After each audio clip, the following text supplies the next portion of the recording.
right, good evening. I'd like to go ahead and call this meeting of the Committee of the Whole to order for October 19th. And would like to ask the clerk to call the roll. Councilmember Francis, Here. Councilmember Smiley, Here. Councilmember Marsh, Here. Councilmember Crabtree, Here. Councilmember Craig, Here. Councilmember Martin, Here. Councilmember Wilcox, Councilmember Meek, Here. Councilmember Lumberger, Here. Councilmember Keel, Here. Councilmember Bell, Here. Councilmember Handy. Present. And we have a quorum. Thank you. And just for the record, Councilmember Wilcox did let us know he wasn't going to be here tonight. He was supposed to be on a flight back, get back in time, and he had a flight change and totally out of his control, but he had every plans to be here. So if everyone would please rise for the pledge. I pledge allegiance to the flag of the United States of America and to the republic for which it stands, one nation, under God, indivisible, with liberty and justice for all. All right.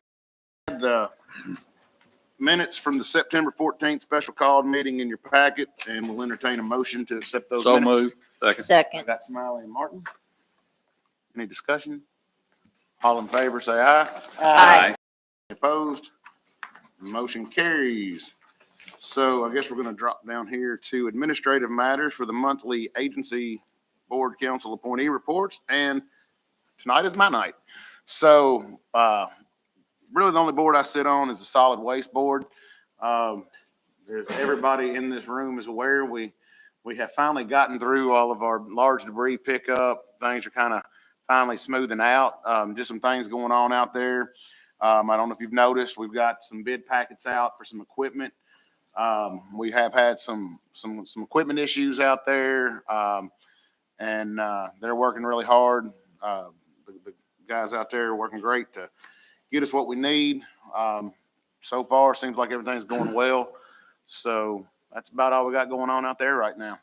Any questions about any of that for me? Okay, moving right along.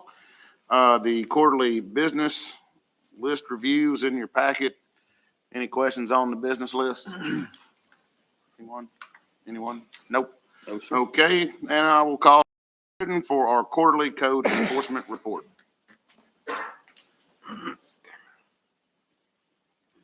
Thank you, Chairman Keel and council members. You have in your packet the quarterly report, and I'm going to be brief, but we'll go over some of the slides, and I've got a couple of items to point out. We've talked before about the process of how codes violations move from notice of violation to citation. And we've included in the report the 2022 case numbers for comparisons. So the first slide you have is our grass, trash, and weed. We had a total of 407 cases for the quarter. We're well over 1,000 for the year. If you'd asked me at the beginning of the year, I would have said we would probably have about 1,600. We're probably going to end the year about 1,300 or so cases. Part of that is related to the time of abatements, just because we had several windstorms, which kind of slowed that process down. For basic property maintenance code, we're up for the year. We had 11 for this quarter.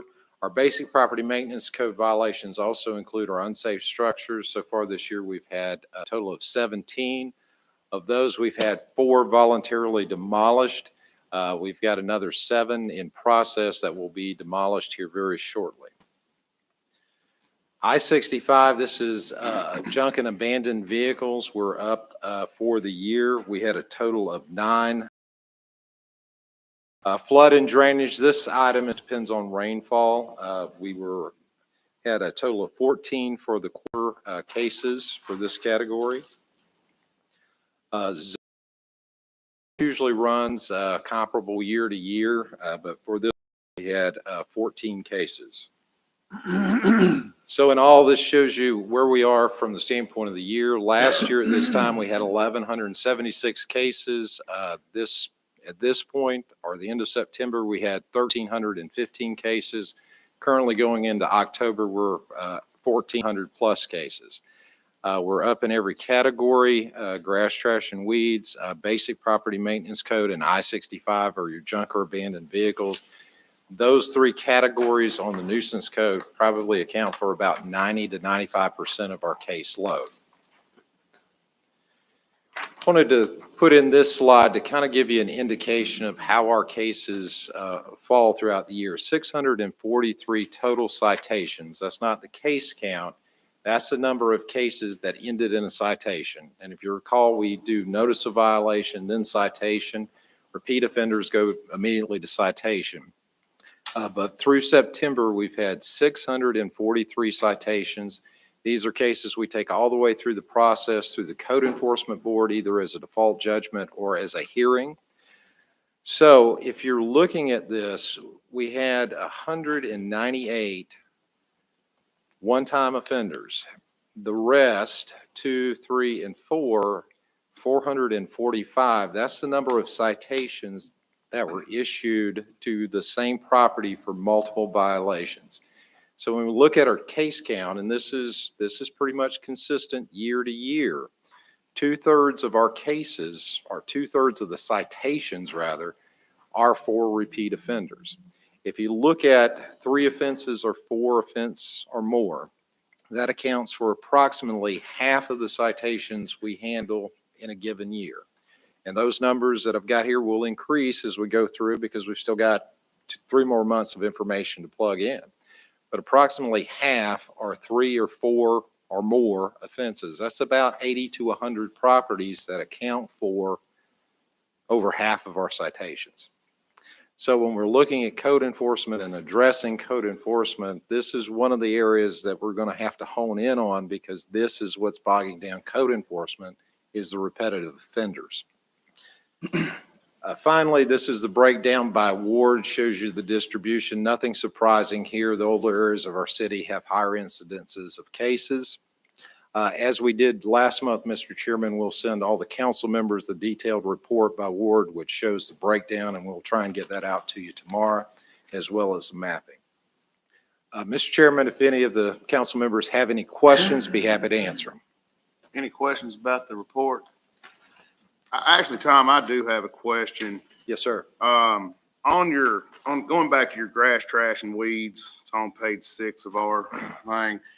Can you account why, if we're ramping up our codes, April, there was 100, we only had 54 cases, but May kind of spiked, but every month since June, we have less cases than last year. Yes, Can you account for that? Yes, sir. And we restarted our proactive routes probably July of last year. Okay, so our case counts for July forward were higher last year because we had already started the proactive routes. Part of it's due to rainfall, and sometimes when we have those dips is because we had drier months. What threw this out of sequence this year, and if you look at March and May, everything in code enforcement flows downstream or upstream in this case. So from the standpoint of once we issue a citation, there is a period of time for abatement, okay? We can't recite that property. And most of our offenses for tall grass and weeds are confined to about 100 to 150 property owners, which are the repetitive violators. When we load public works up, which we did in March, it throws everything off kilter because their backlog of abatements increases. What threw us off for this year is if you look at March, we put 196 cases in the queue for public works, which coincided with one of our first windstorms, which threw everything off. Public Works gets it abated, and then we throw in an additional 200 cases. So that has thrown us off somewhat for the year. So would that account for your flooding and drainage? I guess that's your stormwater utility and your zoning cases in that same time frame being up more than last year. Right. The flood and drainage complaints are almost 100% dependent on how much it rains. We get a 2-inch rain, we're going to get calls, we're going to get complaints. We're going out to sites, we'll get erosion control complaints. When it's dry, we don't get a lot of complaints. So that's, flood and drainage is almost 100% depending on how much rainfall and wind. It just, I don't know, the numbers being down for a ramped up, we have 5 months with numbers down and only 4 that they're up. That's what I was trying to figure out. All right, thank you. That answers my questions. Yes, sir. Anybody got anything else? All right, thank you, Tom. Yes, sir. Thank you. So now we're going to move to unfinished business and call on none other than Miss Melissa Clayton.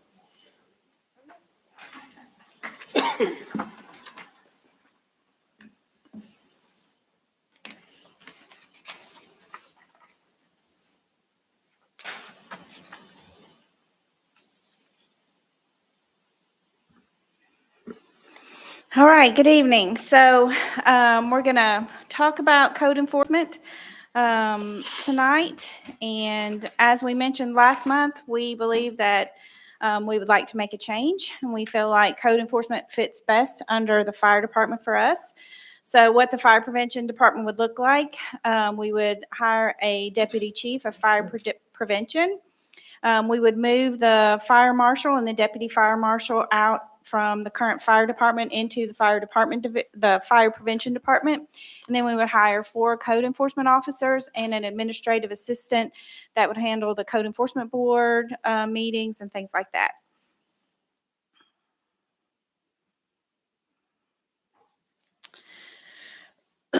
So that means in our budget amendment, we will plan on adding some new job descriptions to our pay classification scale. We'll be adding 3 positions, specifically a code enforcement officer 1 at a grade 9, a code enforcement officer 2 at a grade 10, and then a code enforcement officer 3 at a grade 11.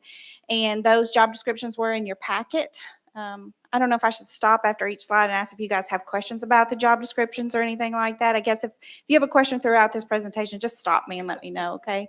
So you will have a new pay classification scale if this moves forward with the 3 new positions in it.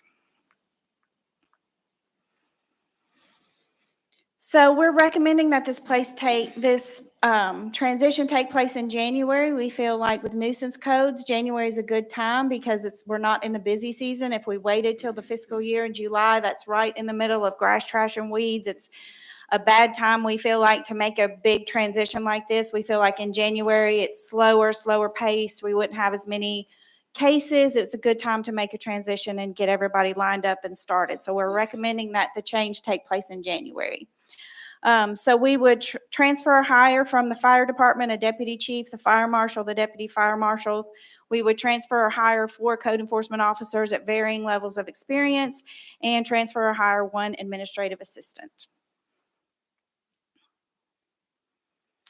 Half a cost for the payroll for these positions is $219,067. The benefits for those positions is $124,168, making total payroll for these 7 positions for half a year at $343,235.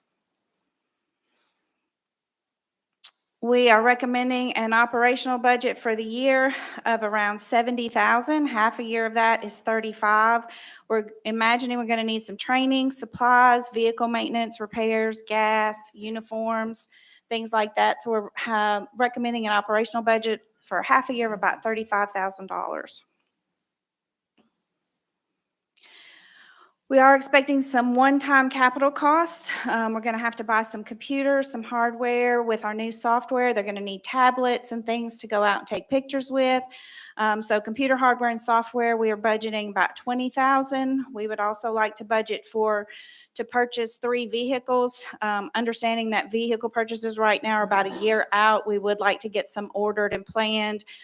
We have had some talks with CDS, and they're going to allow us to transfer 3 of their vehicles to make do in the meantime, so we won't start without vehicles, but we would like to budget to order some vehicles for this department in the future. So total cost estimate, payroll $343, operations $35, one-time capital expenditures of $155, brings our total expense adjustments to $533,235. As far as how are we going to pay for this? We would like to take $103,372 from the code enforcement line. We're going to be transferring from the current fire department $125,735 out of the salary lines. We would like to use $149,128 from prior year revenue. And then we'd like to take $155,000 out of the capital equipment replacement reserve for the capital costs. And that concludes my presentation on code enforcement. I'd be happy to answer any questions you guys might have. Can you go back to the salary slide, please? 5 or 6 back.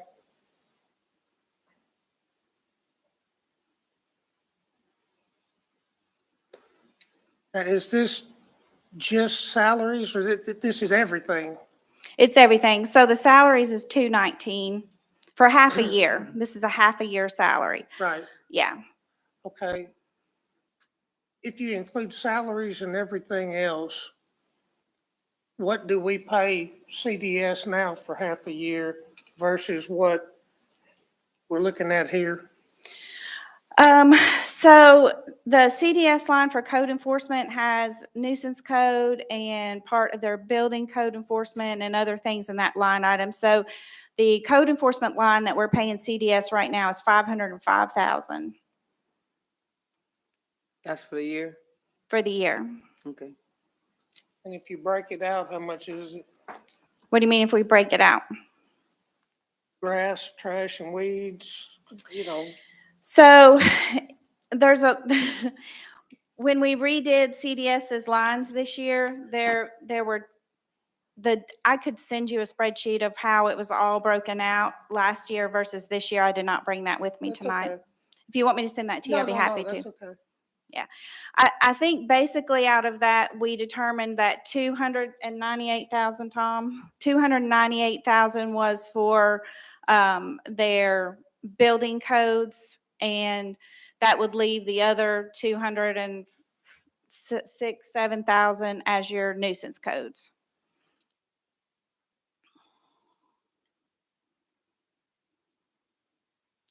Steve. Hello. No, I'm sorry. You're okay. The numbers that you gave us were half a year, so the numbers you gave us was a half a year, correct? Yes, ma'am. So a full year estimately would be over $1 million, right? Because you got over 5 for the half. No, because for we have the everything. one-time capital costs in there. Well, minus those. Right. So it would be twice of this payroll salary, which would be 680 Mhm. plus 70,000 in operations is what we're estimating for a year. But that includes part of the fire department salaries too. Thank you. So we're already paying a portion of those salaries at the fire department. Yes, It's gonna just transfer over. yes. So it's not a new cost. Anything else? So how much in new cost? Yeah, that's it. How much in new cost?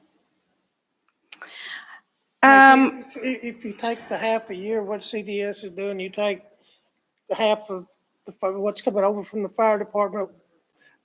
I'm trying to get very granular so I can understand how So much extra money are we gonna need? the prior year revenue is 149,128. That's the new cost. Everything else is already in the budget. Well, besides the one-time capital. The 149,128 is the additional cost. So if the fire department give us 125, well, not me, I'm not one of them. Give for this project, the fire department is pulling that money from where? Their salaries. So From they're already, salaries. yeah, the fire marshal and the deputy fire marshal are already positions that we pay for. They're under the fire department now. And we will move those out of just the straight fire department into fire prevention. They really do fire prevention already. We're just classifying it differently. We're making a new department underneath the fire department. Have we pulled out of prior year revenue before?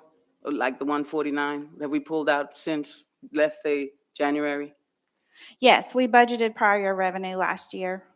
No, I mean, you want to pull out 149 from the prior year revenue? Yes. Have we pulled out anything for prior year revenue and used it on something already this year? In this fiscal year? No, we have not. We have Okay. not used any prior year revenue yet so far this year. Okay. Melissa, I don't know if this is for you or Steve. I know at the last meeting, we discussed being able to talk to a couple of the codes folks. How many nuisance codes officers were you able to talk to?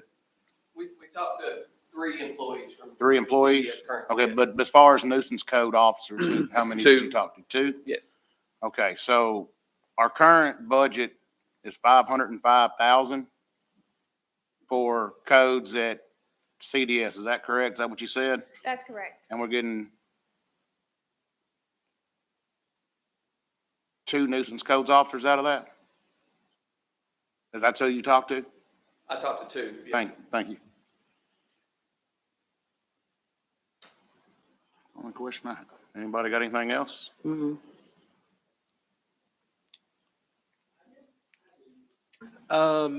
I know you said something about the training aspect, and I'm not familiar with all of the training that they do. I know there's a lot.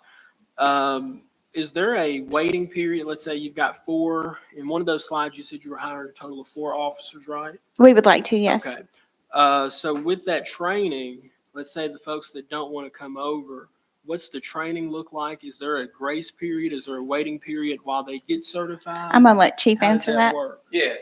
They, for the code enforcement officer 1, Mhm. it's a year's experience, or the certification for International Property Maintenance Code. We built in, you've got up to a year Okay. to get that done.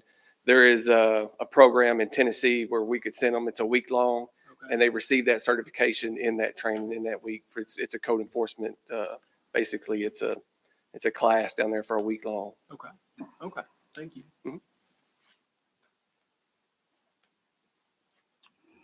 So how many actual employees or officers have been actually assigned to these nuisance codes we're talking about with CDS now?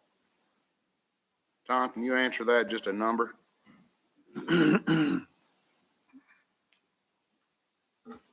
Yes, sir. The appropriation for nuisance code is approximately $206,000 per year out of the $505,000. We currently have 2 people who are dedicated code enforcement officials that do that pretty much exclusively. We have 1 administrative assistant that pretty much exclusively is nuisance code related. So right now we have a total of 3 personnel. Okay, thank you. Tom, while you're up there, do you receive any other funding for codes? For nuisance codes, no. Because what we did Yeah. the way I look at this is we put it all in a code and line item. It's up to you to spend it the way you want to. We didn't, years past, yeah, it was divvied up. This year, the way the budget worked, we put $505,000 toward the code line item. And that's, you divvy it up the way you see fit. You pay how you want to pay out of that. That's how the budget works. But do you receive any funding from any other agencies for code enforcement? The answer to the question is yes. With respect to the 505,000, that's from the code line item.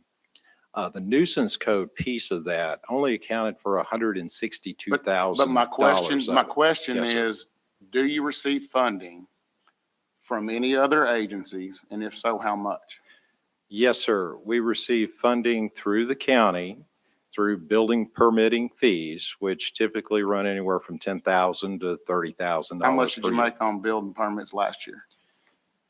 Off the top of my head, I believe it was approximately 200,000. I think it was about 190 something, but I can get the council an Okay. exact But as number. far as code enforcement, the stormwater utility put a part of their budget toward code enforcement?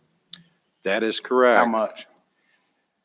I think the breakdown was 25,000, but that was primarily for chapters 151, 155, as well as erosion control and prevention. So that, but Provisions. as far as for code enforcement, to have a code enforcement officer out doing stormwater utility work, how much are they paying y'all for that? I would have to look at the budget, Steve, but Melissa, I do you think have it those was, numbers? I think it was I don't know approximately if you have it or 20, not. 25,000 or so for that. 25? Have you looked at that budget? I have, but I didn't bring that. You didn't bring it? So there's at least, so out of the 505, Stormwater's also paying for code enforcement officers as well, correct? For nuisance code, for Okay. 155, 151, that is Thank you. correct. Thank you.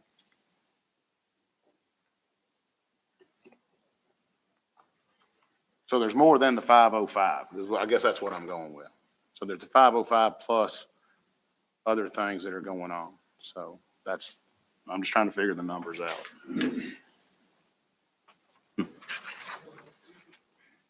Because if we're operating the same money, paying 4, I'm gonna leave it right there. Okay, I don't know, yeah, ask a question, yeah. I guess this would be for Chief Futrell or someone. I think we've all had the discussions recently that, the financial climate, in our world is, dire at best. And if we did, how many of these code enforcement officers do you feel like you have to operate this department? Or operate this code enforcement? We want 3 immediately. We feel like 4 is the number from talking to other cities who do code enforcement, as far as how they divvy it up compared to the land mass that we have, as far as Hopkinsville, the size, the footprint, and then the buildings and what we expect from them, that we feel like 4 is the number. I don't think we can do it less than 3. Mhm. It would just seem to me that it would be one way, at least in the initial stages of this, to be a little more frugal in the transition. But I was going to say, is there an aspect, and Melissa may answer this question, you may be able to answer this question, in the intensity of the code enforcement and the penalties, if we are more, concentrated on the collection of those that we've recently passed, that would help to offset the cost of this that we're talking about? That would be I don't know, Melissa, is that a Melissa question? I mean, the amount of fines we You're can talking take about going in- after the people we Well, place, just- we place liens on their property. And That's somebody about puts as a fine. intense as you can get. I mean, Mm-hmm. Doug, I don't know. One problem that we have, most of these properties are vacant lots that have a very low value. We put a lien on the property, it's going to cost more to foreclose, to enforce that lien than the property's worth. So we'd be throwing good money after bad. So Yeah.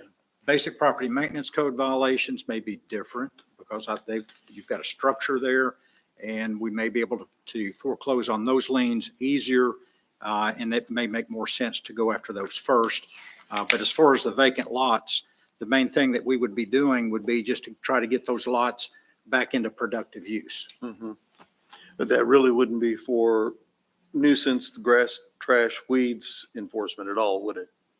I wouldn't see that as a Yes, revenue source. I think you're just gonna collect what fines you can collect.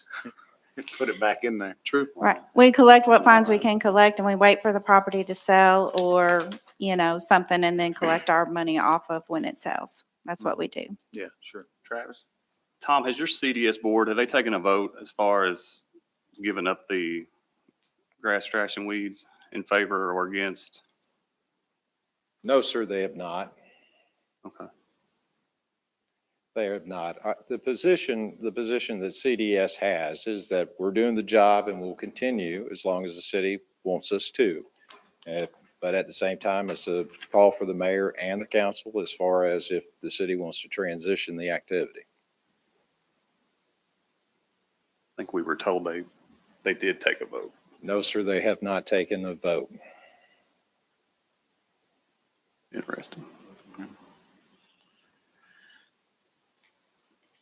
Anybody got anything? Melissa, I've got some more questions. So I'm looking at the revenue estimate. So we've got code enforcement line item of 103. Now that's money from CDS. The 505 line, that is money out of the 505 line. Okay. The fire department transfer is fire department employees being paid in part. Yes. Okay. prior year revenue. Explain that. So originally, when I did these calculations, I had counted on taking the entire code enforcement line half a year, the 252, 500,000. In talks with CDS over the last couple of weeks, we asked Tom to come back with a number of what he needed to have to be made whole. And so in his calculations, when he came back and we had a discussion, this was his number. He needed to keep out of the 252.5, he needed to keep 149,128, which is half of the $298,000 that when we combined in those, half of the 298,000 was for his other code enforcement, building code enforcement was in that line. So 298,000 was in that line, and he felt like he needed to keep all of that $298,000 for the building code enforcement. So we are working with him, and so we're recommending, instead of taking it from his line item, which is what I had originally thought we would do, we're going to take it from prior year revenue, the 149,128, and let that stay in his line item for the remaining 6 months. But didn't Tom say it was 106? He said 206 was budgeted for nuisance code enforcement. Okay. So half of that is the 103, which is what you see, the code enforcement line. Yeah, okay. half of it was for nuisance code enforcement. So we're taking the half of nuisance code enforcement out of that line item, out of the code enforcement line, and we're taking the rest from prior year revenue so he can keep the 149,128 for his building code enforcement. One final question and I'll hush. What does it cost for Tom to keep doing it for 6 more months? And it's 533, 235 for us to do it in the city for next 6 months, correct?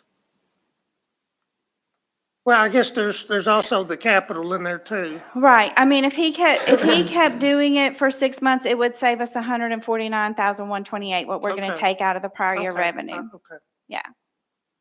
My turn. Go ahead. Thank you. I didn't mean to skip you, Keel. On this big change that we're putting out there, this is just my opinion. This is a big change pertaining to funds, okay? And at this time, we have had a lot of changes financially. We've done a lot of changes since January. And this is not including changes that is to come. This is what my concern is. My concern is that we're not even at the end of the year yet. So with us taking money and using it for this new movement that you're trying to do, we may end up costing ourselves more money, may have to even move the budget again and again and again because we need this money. My concern is the spending of the money that we're doing, and may not be necessary. So that is what I have, and that's just my opinion, because I already know the budget was tight when they were saying we didn't want to go to 49, was it 48? 48 million.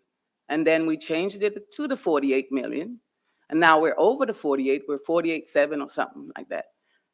Are we going to make it to 51 or 52 million before the year is down or July? That's my concern. We're here as people hired us and voted for us to do the job, to save money or look out for the people and make sure that we don't spend money unnecessarily. So as far as the votes go, whatever you guys decide, remember, this is money that people pay during the tax year. People are struggling every day, can't feed themselves. You have to think about that, because $500,000 may not seem like a lot of money to some people, but it is a lot of money to people who don't have much. That's my comment.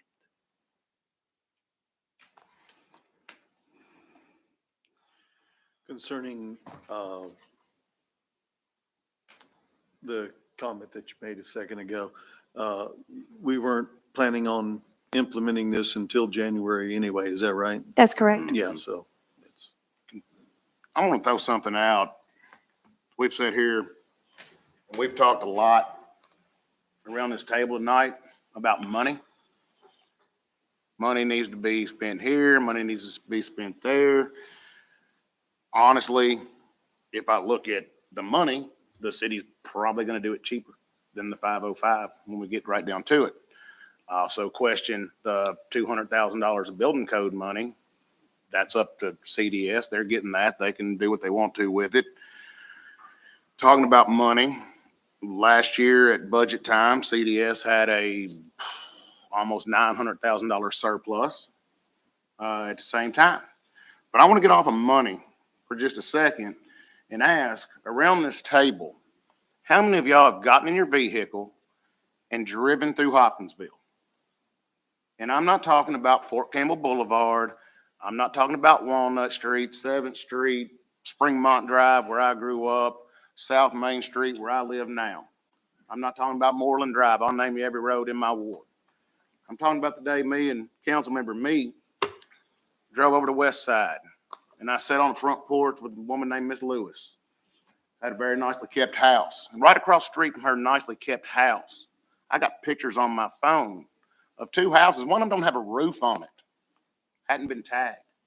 I looked inside. There's no floor joist in the one next door to it.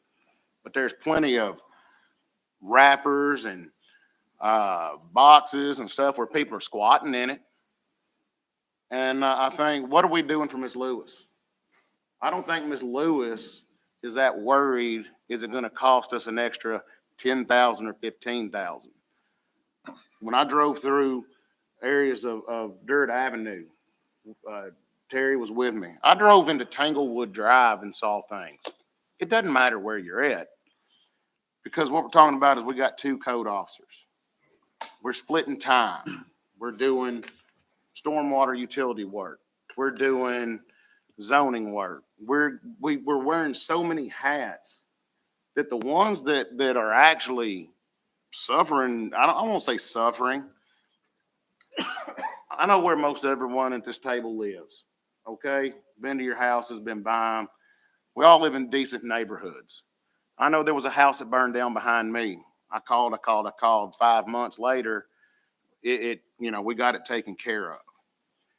But why doesn't Miss Lewis on South O'Neill deserve that same treatment that we get in our neighborhoods? And that, to me, is what this is about. This isn't about the money. It's about doing what's right for these folks. We're running proactive routes. I'm just going to give my opinion since we're giving opinions tonight. I think we're running proactive routes in the most visible areas. But I wonder if we're getting off the road. When I stood on Maple Lawn and saw a roof burned off a house with actually Councilmember Wilcox, who's out tonight, when we drove down through there, and I called that man over there, Chief Futrell, and the run date on the fire was July 4th of 2020. Why those people on Maple Lawn want to look at that burned out house? Not for 6 months like I did, but for 3 years, 3.5 years. I don't know if it's still standing or not. I haven't been down there in a while. It may be, it may not be. It is about what is best for the city. We're going to make the money work. We always do. But I want to know every day for the folks in my ward and for the folks that honestly to God, I think have been forgotten in some of these areas. They've been forgotten because we don't go down there because we live in Great Oaks or we live in the historic district or call you out Sheffield Downs, wherever you live. I want to know we got 3 or 4 people that all they do every day is get up and say, I'm going to go do codes today. I'm not going to spend half a day doing codes and half a day doing stormwater or whatever. And as far as the liens and the stuff that they're piling up, I will say this. We always want to blame previous administrations. And yeah, there was some failures on previous administrations. I will say this about the previous administration that I got elected to council under was Mayor Lynch. And the first thing Mayor Lynch did on these liens, is said they're out of control. They're sitting in, I've seen the filing cabinets. I think you've got them scanned in now. There was 2 4-drawer filing cabinets full of liens. There's no control. So what did the council do? We voted. We have code software. We have stuff that's gonna bring these, we can track them better. We had no control over them. You can't act on something you have no control over. I'll say this, Mayor Lynch started the process. I think you have to start at the start, and that's where we were started. We're getting there. But ultimately, we have to do a better job getting the folks in these neighborhoods. We're giving opinions. I said at the last meeting, I'd give my opinion when I felt like it was time. That is my opinion of why this code department needs to be managed, doing nothing but codes and not codes, and 5 or 6 other things. I want somebody out of bed every day, hopping in a vehicle, driving our streets, making our city look better. That's my opinion. Yeah, that's well taken. I might just ask, we saw the difference in the money, but I think to just break it down for the average person like I am, not nearly as sophisticated as you are, what is the new money we're going to have to put in this program as compared to what we're doing right now that would actually add to the city's budget? The 149,128. Okay. So I guess we're at that point, unless anybody else. This, So what we would, I'm sorry? I mean, I think this is part of the budget amendment. All of these numbers are in the budget amendment. I don't know that they have to pass something different than the budget amendment, Doug, for this. If you are in favor of this, it's in the next operational budget amendment I'm going to talk about, so. Okay. According to the red writing on my chair notes, this would have to be forwarded to council. Right, there are actually 3 parts. Okay. There's a municipal order that you may recall amending recently, appointing the citation officers. We would need to amend that to move those code enforcement officers to the city. We would need to amend, just as a housekeeping measure, 4 or 5 ordinances that refer to the Planning Commission or Community Development Services as facilitating the Code Enforcement Board, and just some cleanup there. So there would be ordinance amendments, the municipal order, and then the budget amendment, I think, would need to be forwarded to council. So I want to be sure we don't do this wrong, Doug, but I'm going to lean on you here.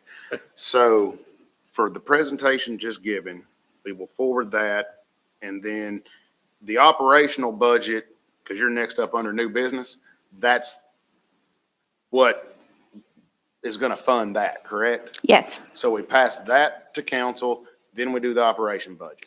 yes. I think you want him to forward the ordinances and the MO. I think we need a motion to forward those affected ordinances and the municipal order, because that's all part of it. It's cleanup changes, but it's actually the motion to take the nuisance code enforcement, which is contracted out now with CDS within the city, and we would need those 3 things amended. That's correct. I'd like to make a motion that we forward the nuisance codes that were just presented to city council. Is that a good enough motion? I don't know how else to say that. Okay. Second. I've got Craig and I've got Chuck. And I think on this one, I would like to call a roll call vote. Councilmember Keel, Yes. Councilmember Bell, No. Councilmember Handy, No. Councilmember Francis, Negative. Councilmember Smiley, Yes. Councilmember Marsh, Yes. Councilmember Crabtree, Yes. Councilmember Craig, Yes. Councilmember Martin, Yes. Councilmember Meek, Yes. and Councilmember Lomberger. Yes. And that does pass to forward those items to council. All right. So next on the agenda is the operational budget concerning what we just discussed. Before Melissa starts, I'd like to make a motion, and I'd like to explain why. Okay. Typically, this would So- fall under other. Based on what you said the other night about, the economy, we better tighten our belts. And we have been talking a lot about money. I know everybody seems to think that's a negative thing, but it's something we need to look at in detail. We're looking at other things other than what we talked about tonight and what's coming tonight. We've got Pardue Lane. We've got a park there that we haven't heard anything about in a while. We've got a water park to be repaired. We've got a fire station to build out and equip. So what I am proposing to get more eyes on the whole process, because we just finished the budget. Now we're looking to spend a whole lot more money, bringing that back in. So it's a three-part motion. The first is to establish a council financial committee consisting of 6 council members with the purpose to review all expenditures $100,000 or more prior to moving them to council of the whole or city council for submission. So that's my motion. That's part one. The second part is all unbudgeted expenditures, $100,000 or more, would be on a separate MO. That way we can vote them up or down, each individual on their merit and not bundled together. And the third thing is let's take the items in A and B and let's move them back to this process, get council involvement and fully vet these out and then move them on to council of the whole and council. That's my motion. I got a motion, second from Handy. This is like a budget committee, The- basically. The area of concern, I want a clarification from you. If we pass a budget, you're saying even budgeted money would have to come before this council by your line item A, because you said unbudgeted in B. Because once we budget it, it's theirs. I don't have a Tell- problem. I don't have a problem with budget things, but I think we need to understand at a little deeper dive what's going on,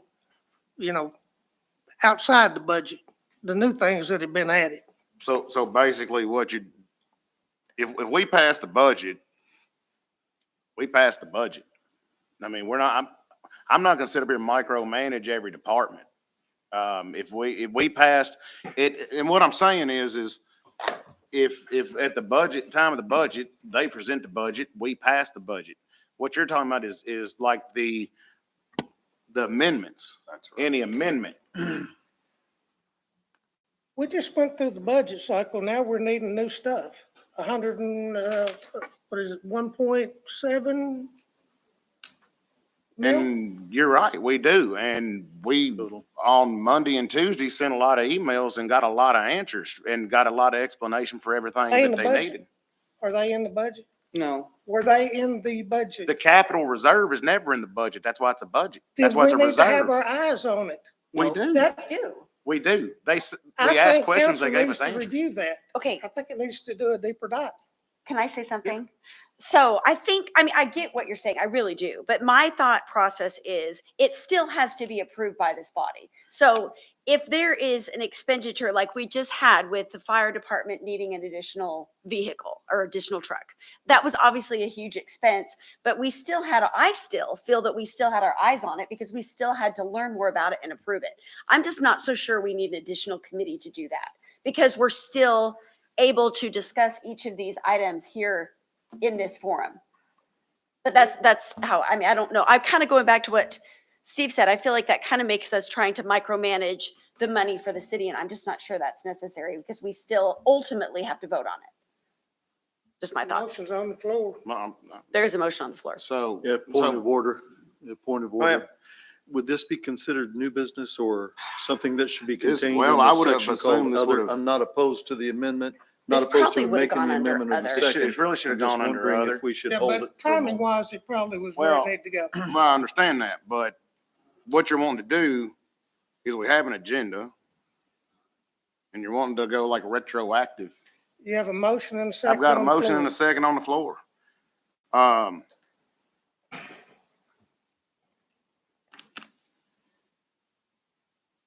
Mr. Chairman, Yes. I request a parliamentary clarification. It relates to the item under new business A to the extent that, if I'm correct, the motion includes that the operational budget amendment as presented be referred to the committee that you've asked to be established. Is that correct?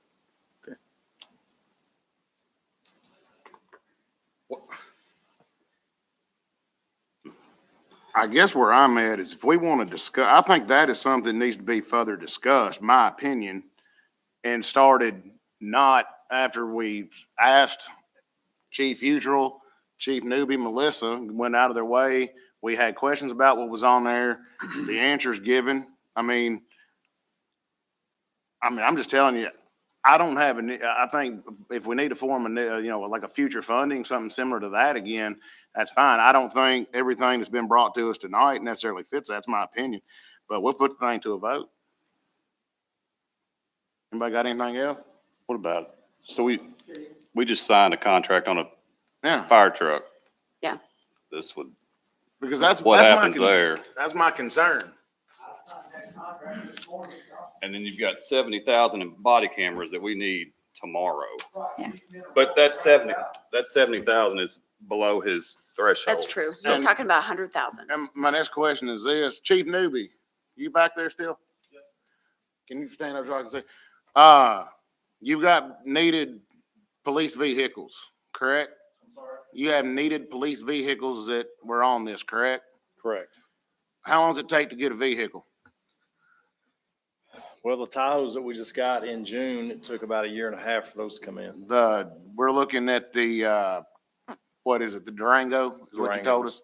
What's your lead time there, you think? Depending on, there's a dealership in Indiana that has some in stock. There's some here in Kentucky that have very few. So, they're dwindling. Okay, so, and I guess the point is, if these guys need equipment and these guys need vehicles for their officers and for, I don't think holding up the ordering, because it'll take 2 to 3 months to put the committee together and pass Let me anything ask you a out. question then. We just went through a budget process, did we not? He Yes, didn't, he sir. wasn't fully staffed in the budget process. In fact, how many days have you been on the Batted job it. when you did the police budget? You should have added it. No, he was brand new. How He many didn't days have were you it. on the job? When what? When we did when the budget meetings took place, how many days were you on the job? I think I started April 10th. I think it was all done before that. Most of his budget was already done before. How many officers did we have when you Lot. hired in? When I got here, the HPD was 17 officers short. 17. So we've hired 17 officers. Well, 17 plus well, SROs, Plus, yes. so basically, that's what the capital reserve fund was built for. Well, so we didn't incur long-term debt. When we had needs, it was for that's what it's for, to not to incur long-term debt. I understand he wasn't involved in the police department budget process. It was done when he got here. They budgeted for what they had at the time. He's gone out, he's hired a bunch of people, and now we're gonna hold him up on his vehicles 3 months because we don't want to spend money out of the reserve, but now that we're fully staffed. I want to look at the big picture. It's the whole purpose of my motion. I understand Chief was recently hired, I understand, but maybe if we had the future funding there, someone had said, hey, Chief, we want you to do 100% staffing. Do you have everything you need? And it could have come up in one of those meetings with another set of eyes that said, hey, maybe we need to get extra police cars and we could have budgeted for it. We've got these items that are just being asked for. We just went through the budget process, and we've got other items out there that are pretty big ticket items that hadn't been discussed. There needs to be a little bit more structure around it. Now, if that's something council doesn't want to do, I'm okay with it. I've just brought up a concern. That's my suggestion. If we want it, vote for it. If you don't want it, don't vote for it, and we'll go about doing how we're doing it. I don't want to slow anybody up, but at the same time, I want to get some, a bigger picture and a little bit more eyes on it than we have today. I understand that, but I don't want 6 new police officers riding bicycles to cause because we didn't act on it. Because that's our responsibility, is to be sure we fund these guys to have what they need to run this, for them to run their departments, not us. I like the idea of what you're getting to, but I think it needs to be after this gets pushed To through. make that amendment. How Because, about this? How about, well, Would you here's just what, amend your I'm not motion? done. So no, I'm sorry. the way all this went I should've down, known. well, just so the public knows, we got an email Thursday saying that there was a budget amendment coming for $1.6 million. We got zero explanation what that budget amendment was.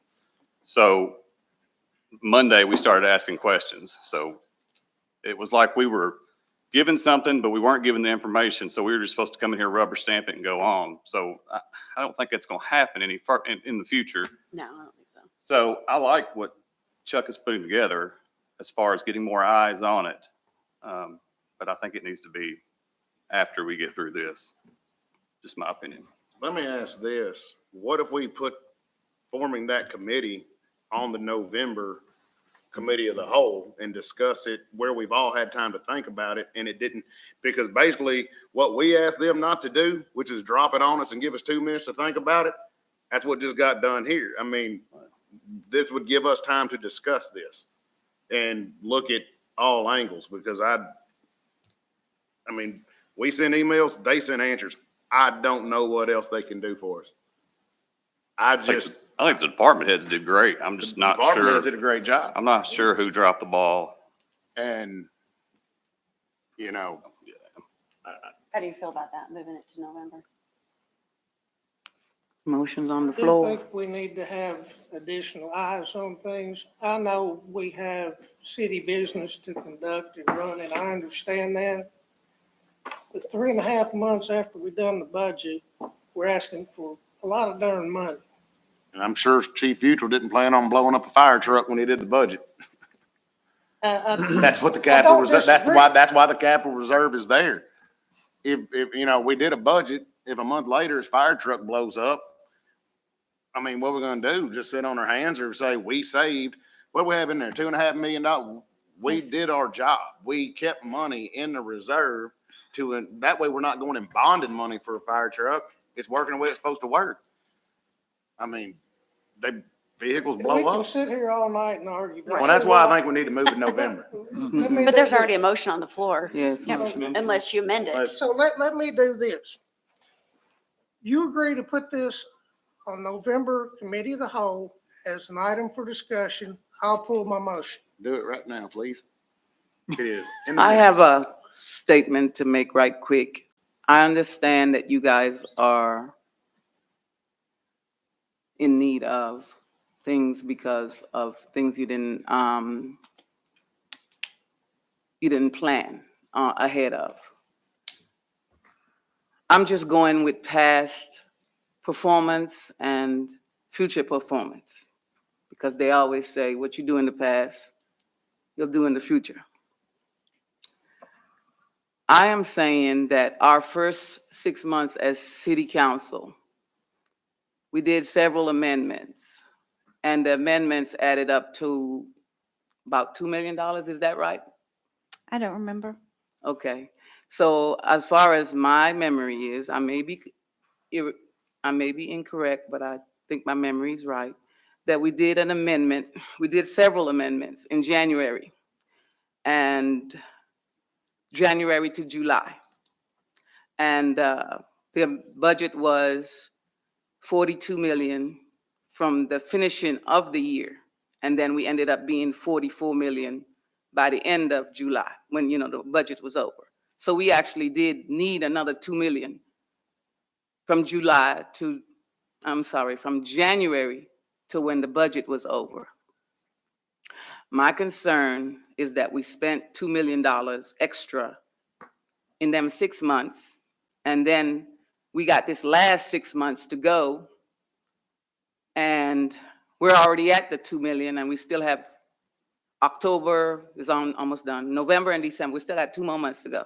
So there's no telling what could happen, and like Crabtree said, we still have other factories that may come, I don't know. We may have Purdue Park, I don't know. We do have a park, the water park, that's incomplete. And so my concern is that we're gonna make it to just roughly, maybe 4 million before maybe 3.5.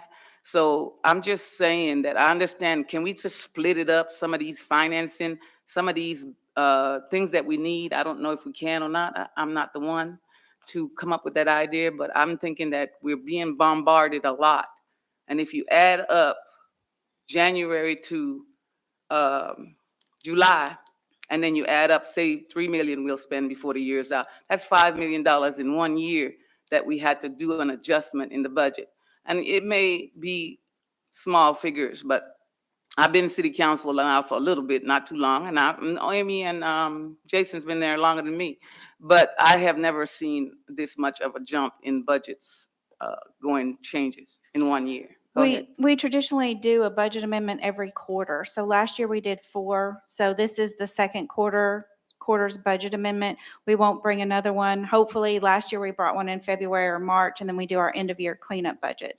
So that's the plan, is one budget amendment a quarter. If departments have needs, they're supposed to let us know what those are. 830,000 of the 1.5 million that you guys got on Thursday was the new fire truck. 155 is for the code enforcement, and then the police officer vehicles. So there's not a lot in this budget amendment, but it is a lot of money. So, and they are requests that have come from the department heads.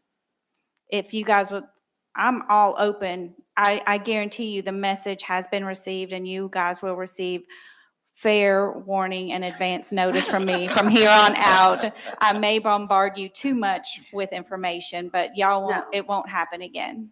Steve, Yes. can I just say one thing? First of all, Melissa, I think you're awesome. Like, I don't know if that's the appropriate term, but really, you've done so much work. Thank To you. Natasha's point, when you hear the numbers, it sounds big, but we have to remember our number one priority is public safety. This is all public safety. There's no option of not doing these things. And so I don't think anybody in the public is going to question these specific budget amendments. We're not just out spending money for fun. These are things to keep our public safe, and it's absolutely crucial. So we've got to keep in mind what the money is being spent for. So that's all I had to say on that. And just to follow on to that, Melissa, you do a great job, and I Thank thank you. you. And thank you to Chief Newby and Chief Futrell. And I agree, it not a lot of items, but it's a lot of money. And public safety, like Amy said, is our number one priority.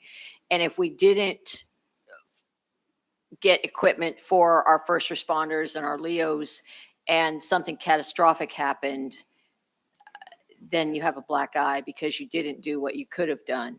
And I mean, it's not an option. we're here for the It's public, not and an we need option. to You do back what's the right. fire truck out of it, neutral. And I mean, that's half of it's a fire truck. I mean, legitimately, half of it is a fire truck that has to be replaced. I mean, out of my house catches on fire, I sure hope we got a fire truck. hope we have a truck. I'm not counting on my garden hose. I got fixed too. It's gonna melt. Go ahead, Terry. So Melissa, are we on solid ground? Yes. Okay. So the only thing I would add to what you said, Amy, is that we owe it to the community to be equitable with our funding. And when I went out with you, Steve, and looked at all of the different areas besides the elite areas like Sheffield Downs, Novadell, all the other areas that we talk about, and I saw the way that the other part of the city has to live, it's embarrassing. And we need to do something about it, be equitable across the table, and take care of every citizen in Hopkinsville, regardless of what the fallout is. That's all. All right. And So- Mr. Chairman, I think it would be fair, if you don't mind, for all of us to be able to voice our appreciation to Melissa and the rest of the staff as well. And I told y'all in the email the other day, you know, we asked questions, you gave answers. I can't ask for anything else.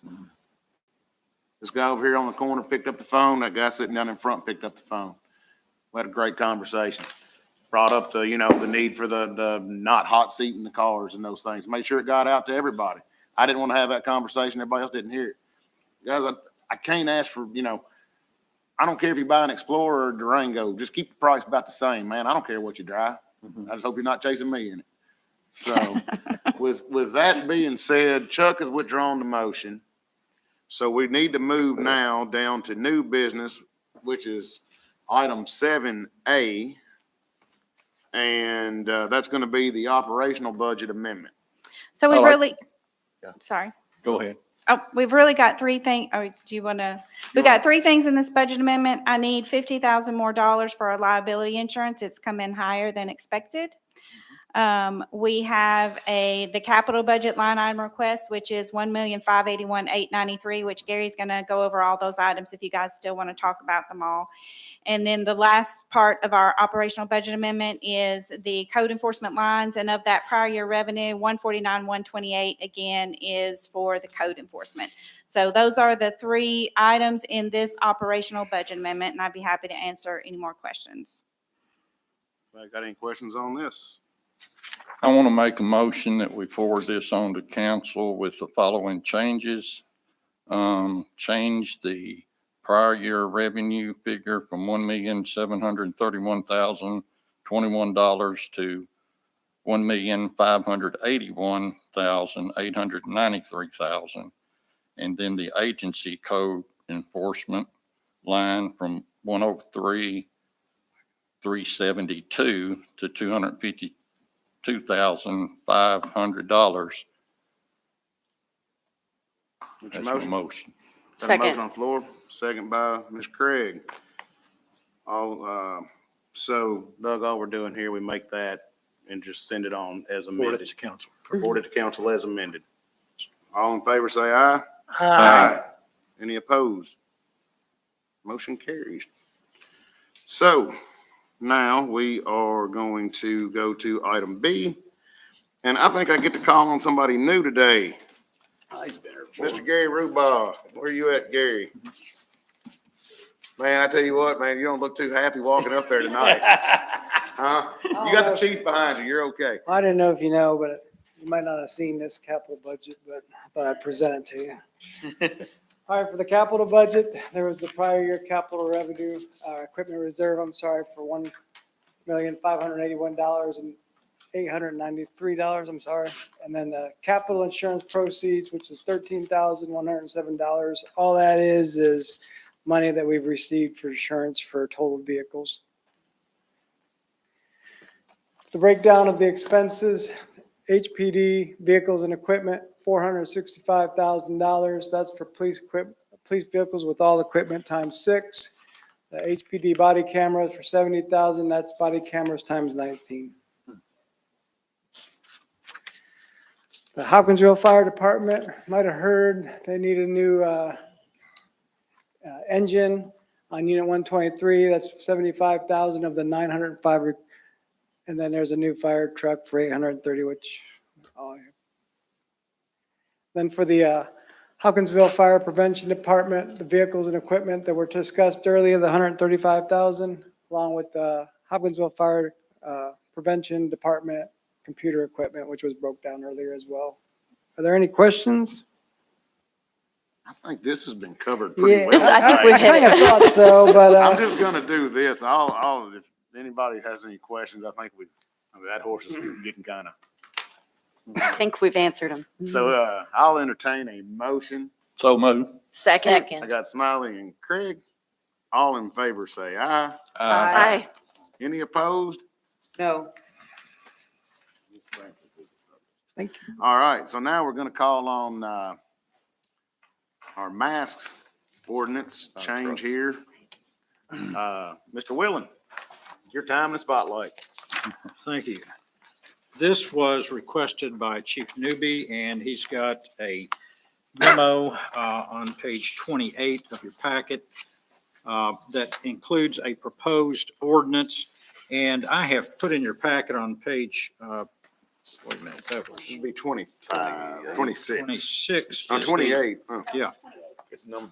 yeah, the numbers are backwards. backwards a Anyway, little bit. That's okay. the current ordinance is 130.05, and if you'll look, this is regarding wearing a mask in public. This ordinance was passed in 1942, has not been amended since, and I doubt if it's been enforced since. It's probably not enforceable. The chief has proposed an ordinance that I have reviewed. This is very similar to ordinances, I believe, in Henderson, maybe Owensboro, some other cities of like size. As far as a public safety, law enforcement issue, the chief feels that this is something that we need in order to update our existing mask ordinance. And I'll be glad to answer any questions or turn it over to the chief if he has anything to add. Councilmember Marsh, I'd like to make a motion. a change? Mm-hmm. Okay, what change do you, In the third paragraph, titled paragraph B, in the end of the first line, the last two words says a substantial. I'd like to change those two words to the single word any.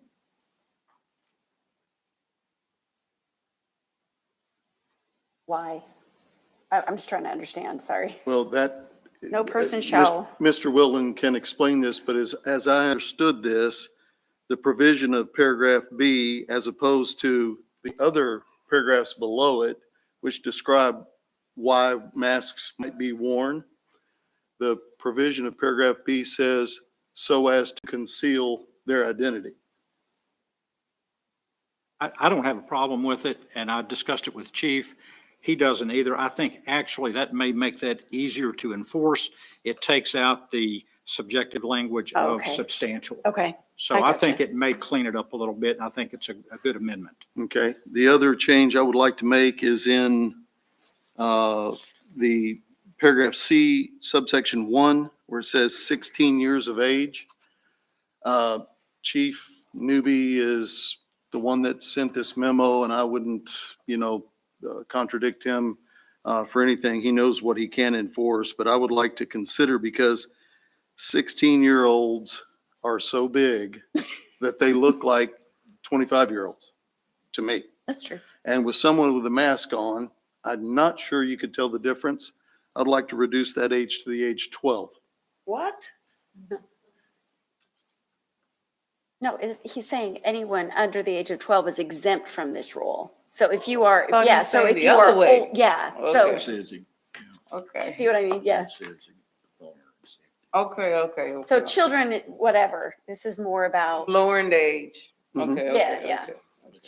I'm Well, not I so got, sure that 16-year-olds need to No, be you- running around in a completely concealed mask mask or on. whatever. No, you're right. And I think that the age of 12 is an age when the size of, human beings starts to get big enough to be maybe easier to tell. Mhm. And so those are the two changes in my motion.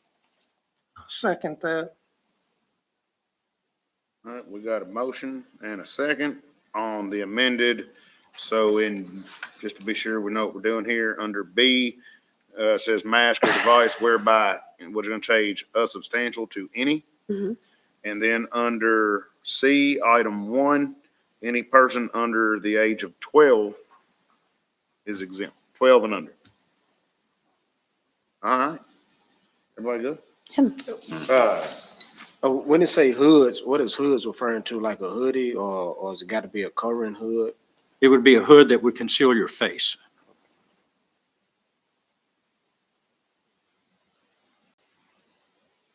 All right, everybody good? All right, so do we have a motion and a second on this? We got to talking. Okay, Second. yeah, we got that. We Okay, do. all in favor? Aye. Any opposed? No. All right, now we're down to any other business that we need to discuss? Do I need to go over mine again, or we good? No, we good, Chuck. Oh, so, We're real good. All right, Turn his mic off. Nobody Before- has- Before we conclude the meeting, which is kind of an important thing as far as parliamentary procedure is concerned. Concluding meeting. Before we conclude the meeting, I'd just like to ask, when we go back and consider this as a council, the number of employees that the fire official is asking for in there, can that number be amended later as we consider this? It will all be considered up or down at the council level on the ordinances, the municipal order, and the budget amendment. Okay, and then that number of employees could be discussed at that time? Yes. Okay, good enough, thank you. All right, anything else? Well, then, Motion to adjourn. I got a motion to adjourn from Travis. I got a second from Bruce, Don, Chuck, and Amy. All in favor, say aye. Aye. We out of here. Thank you.